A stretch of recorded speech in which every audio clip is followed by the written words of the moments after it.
Welcome to this new series where I'm going to tell you everything you need to know before coming to Thailand as an exchange student. We're going to cover topics from food to transportation, traveling. Everything you need to know will be discussed. But first, let me introduce myself to you. My name is Xamaica and I'm both from the Netherlands and from Thailand. I'm Julia and I'm from Germany. I'm Asha and I'm from Poland. And I'm Bence and I'm from Hungary.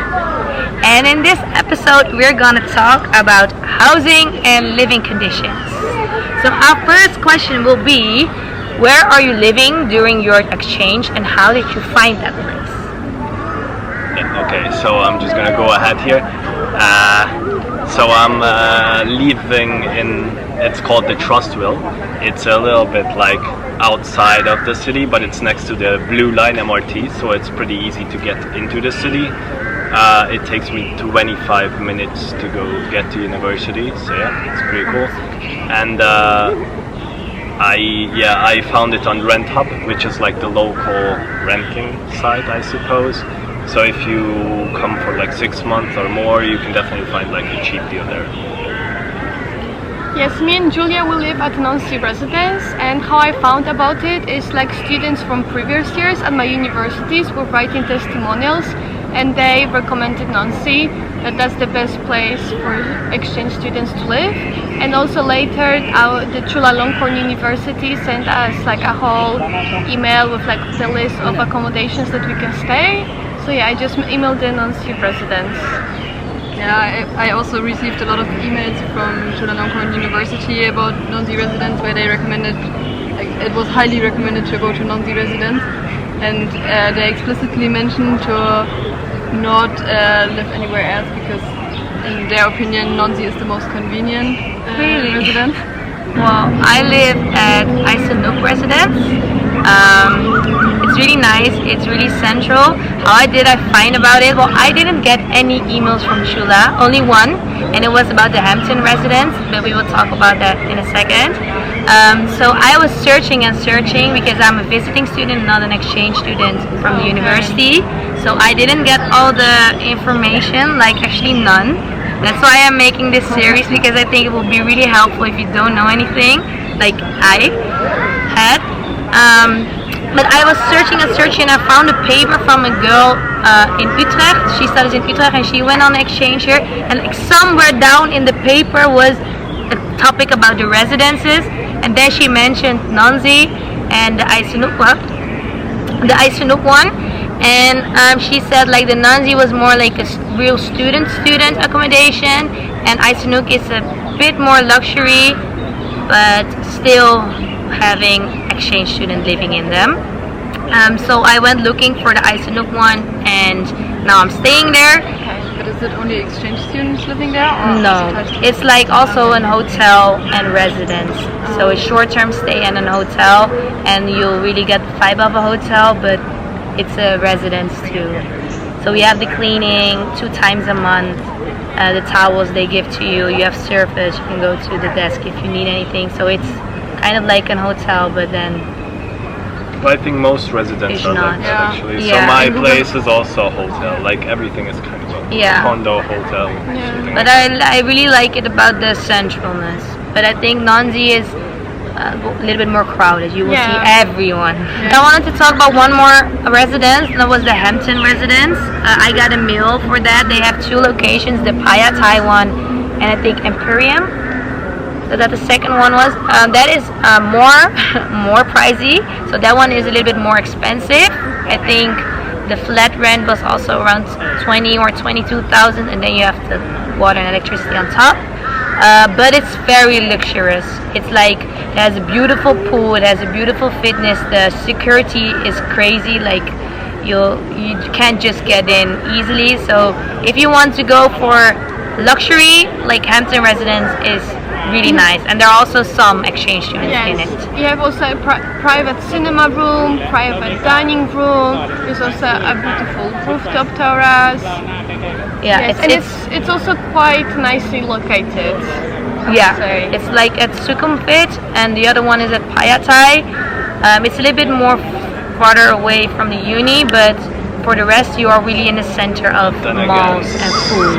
Sukhumvit with the metro is 10 minutes Yeah. from the school. Yeah. So and the MRT is always the same, so it's not a lot worse in like peak times because they come every 2 minutes. So it's kind of a similar.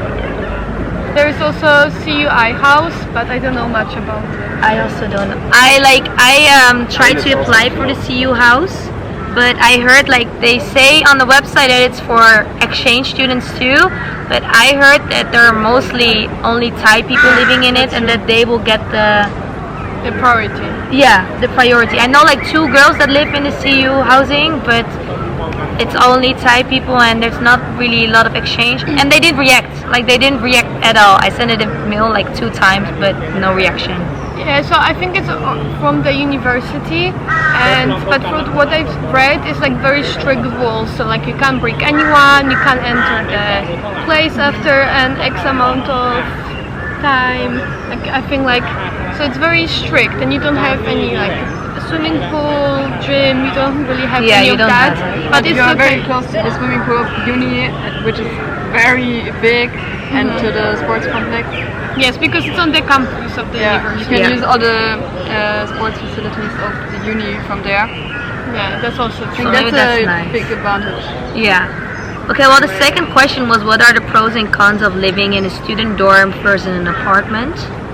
Yeah, so I suppose I live in an apartment here, or I'm the only one right here. Lives like kind of outside. Obviously the socializing part is much harder if you're not like living very close to students, but then again I kind of chose this because I'm very easily convinced to go out and just go anywhere, and I kind of need my peace. So I actually really like that I'm not in the... So I think you kind of have to know what you like or don't like. I know that I can get to know people pretty easily, but it can get really excessive for me. Like I get to know a lot of people and just like try to be there always. So yes, I'm it's harder to socialize for sure. Then again, it's most certainly cheaper, or you can get cheaper. You can get more expensive too if you want to, but it can be a lot cheaper, and it's kind of you can choose your own location a lot more, because otherwise you have like these 5 places you can choose from. So I think it's like you have more mobility on where you want to live. It's a little bit cheaper, but it's a lot harder to get to like, I don't know, parties, to go out with people, to just travel and like all together. Because obviously living in the same place, you always bump into each other. Oh, we're going here, we're going there, do you want to come, blah blah blah. So yes, I think obviously the disadvantages are not really being able to socialize, but the advantages are it costs probably less and can be more convenient. And you can focus more on studying. I mean, yeah, If you want true. to. If you want to. True, you can focus on studying. So I would say, objectively seen, Nonsi is really overpriced because the location is bad. It's like 3 or 4 kilometers away from university, so you would always need a shuttle. There is a free shuttle, always at 8 a.m. in the morning And 11. and 11. It's also quite away from MRT. It's like 15 minutes of a Yeah. walk. Yeah, so it's important that in Bangkok you can kind of, with the lines, like the blue line, the yellow, the green line, SkyTrain, these lines are pretty good hotspots if you want to get anywhere Yeah, in the Because the city is huge. It's like 12 million. and the place they live in is a bit like under all these lines, so it's kind of hard to get anywhere without having to go with a bike or something. You also can't really walk there, which is really weird. Like you have to either walk on the train trails or like very Yes. inconveniently. Mostly you would just take a boat or Exactly. a Grab scooter. Yeah. So- Then it's more or less convenient. So that's like a disadvantage, and I would say it's also not very modern. Yes, it's a bit outdated. The biggest advantage of Nonsi is that it's easy to socialize there. You're with all your friends living together. There's a pool, there's a little gym, and Yeah, the vast majority of exchange students live at Nonsi, so it's like a hub and a meeting point for all the exchange students. And I think from all the accommodations provided by the university, I think that one was also the cheapest one, Yeah. because I think the cheapest room is around 9,000 baht, 10,000 baht. So like as you said, like it's not really worth the price because the rooms are a bit outdated. But I think I would still recommend Nonsi because yeah, you just go there for the people, and like you don't really spend that much in the room because like you're always out and about in Bangkok, and you travel all around Thailand and in Southeast Asia. And there's 2 restaurants in the street, like right in front of the residence, where you always can have lunch or dinner together. So if you are afraid of being alone during exchange, then Nonsi is the place to go. Yes, so like in summary, the disadvantage would be that it's a bit far away from the city center, and like the 7-Eleven is a bit far away, and there's not much happening in the neighborhood, and it's a bit outdated, but it's like where all the exchange students are staying, and I would say it's quite affordable as well. Yes. Yeah, well, Eisenhook is like the advantage of Eisenhook is the location. It's like close to the university. You can walk. It's like a 15-minute walk to the university. You're really central, so everywhere you go, it's around 10 to 15 minutes. It's like a really nice place. It's really modern. It's clean. It looks really well. Yeah, I actually don't. Yeah, the cons maybe are that there is less socializing. So when there are exchange students, there are enough exchange students in the building, but you have to try harder to connect with people. Price, right? Yeah, and it's also pricey. Yes, and for example, do you have like a common areas where people can socialize and where you can meet the exchange students? Yeah, nah, not really, but you have the rooftop. Like sometimes we chill on the rooftop, so it is possible, but it's not like a common thing, I think. Okay, you also have a lobby, don't you? Yeah. Okay. Yeah, but the lobby is the hotel. Nobody is lobby. there, probably, yeah. No. So I would really recommend to think what you find important. So do you like, is location important for you? Is socializing important for you? Is it the pricing? I think you should really think about that. Privacy too. Like what is important to you, and on the hand of that you should pick. Oh yeah, like, and I live alone, so, and it's kind of a double bed. So if I like, there could be 2 people living if you wanted to, technically for the same price. But obviously it's not too convenient if you're 2 people in one room because it's a bit like too much, I guess. But when they come to visit, for example, it was pretty useful. yeah, it's useful. Yeah, so think about what you want, and well, you've heard what the pros and cons are, so make your own list of pros and cons. Our third question is, how much does your housing cost compared to what you would pay back home? So I live with 2 others in a flat, so a shared flat of 3, and we pay 36,000 baht altogether, so it would be 12,000 baht per person, which is depending on the exchange rate about 300 to 400 euros per month. And I also have cleaning, that would be 1,600 baht per month extra, but I think it's really worth it because they wash our bed clothes every week, and it's very convenient. Pay around 350 euros. It's a bit cheaper than in Germany, because in Germany for my single flat, which was about 30 square meters big, I paid 450 per month. Yeah, 50. that's also quite cheap for a German, for flats in Nürnberg. And so it's a bit cheaper, but not that much. Yeah, I have one flatmate, so I pay 11,000 baht, but it's excluding utilities. So then the utilities are around 1,000 baht.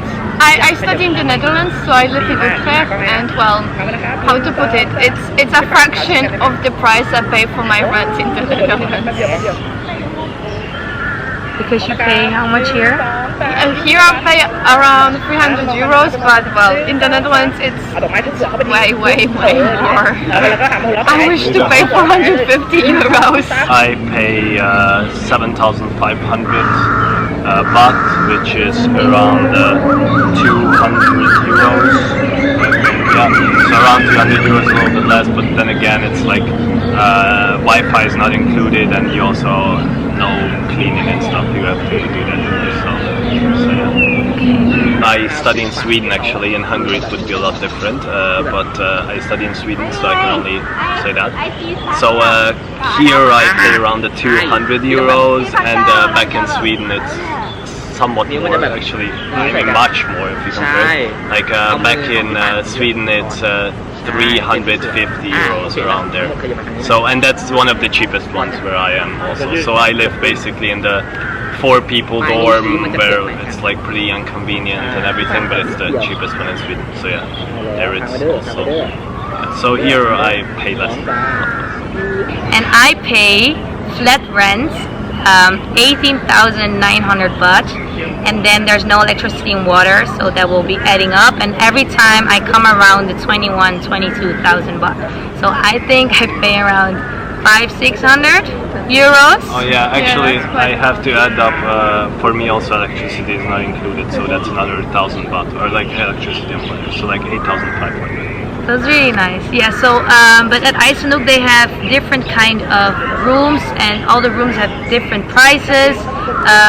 I got this room because this was the only one available. It was like there was one person going out at the end of the month, so that room came available, and I got that room. Okay, so that's one of the more pricier rooms.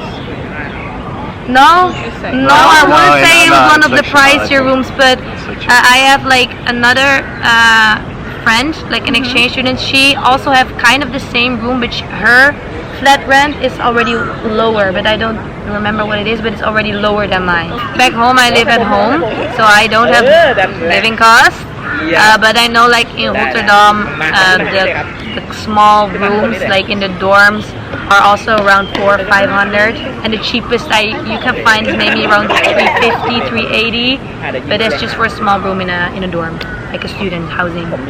Yeah. Our first question is, what are your tips for finding housing in Bangkok? I mean, as I said, Rent Hub is, I think, a pretty good place to start looking. Obviously, there are a lot of scams and everything, so you have to make sure that it's a legit place. It's good to ask someone who was there maybe previously. It's good to just contact them online. That's the local chatting app, like WhatsApp. So yeah, but other than that, I think that's a really good place. You can find any price range. Everything is pretty detailed and in English too, so you don't really. I have some friends who contacted real estate agents to find their condos, and from what I heard, they are very happy with the condos, and they also don't pay that much more than we pay in Nonzi. Some of them, it ranges from like 400 euros to 600 euros, I guess. And the facilities there are also very luxurious, like a cinema room, pool, rooftop pool, which is much nicer than the Nonzi pool, and also nice gym. Yeah. And the emails maybe the university will send to you, like their recommendations. Yeah. Our fifth and last question is, how did you adapt to living in a new house and environment? Well, as someone that already moved for the university abroad, it wasn't very challenging. I think it's more of the fact that the culture is quite different from the culture that I was living in, but I would say Thai people are just so nice and welcoming, and also like at Nonsi residence, the ladies working there are just so sweet and nice, so they're very helpful. So yes, I would say I didn't have any troubles. Yeah, I also had to move to Sweden already. I moved before that in Hungary, even like I lived 1 year alone in Hungary, so wouldn't say it was really challenging, to be honest. I think it's different for someone moving out of home maybe, but if you already lived kind of alone, it's just the same in a different country. Like I can't really say it's any harder or there were any hardships.